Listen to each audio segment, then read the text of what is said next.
we can clearly say, based on radar data, which are empirical, not anecdotal, that these objects have been tracked since the early 1950s, if not earlier, traveling up to 7,000 miles per hour, making right-angle turns at high rates of speed, instantaneously hovering, reversing course.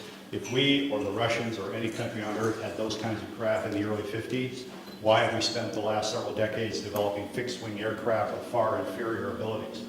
These are clearly, in my view, a technology from somewhere else piloted by beings from obviously another world or another dimension.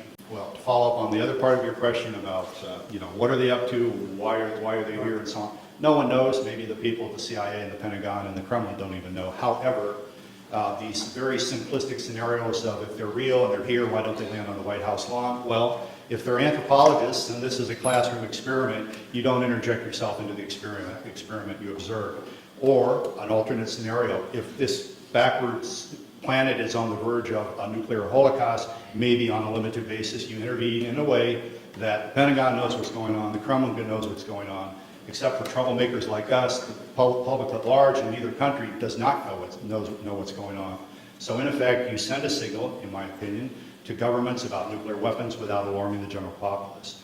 The late Dr. J. Allen Hynek, who was a UFO skeptic, he worked for Project Blue Book for so many years, he eventually believed, I've been wrong, science has been wrong, these are real, and we should check into it.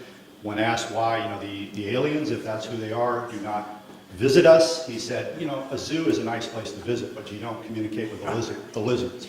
So, there's any number of plausible scenarios to explain why we have not had open contact. I am of the opinion that whoever they are have enough sense to know that if they interject themselves into our reality in one fell swoop, there could be very dire repercussions. Whereas, on the other hand, if they engage in an on-again, off-again cat-and-mouse behavior that allows a slow psychological conditioning of humankind to the reality and the presence of themselves, then when open contact, if that indeed is in the cards, occurs, there will be far less trauma.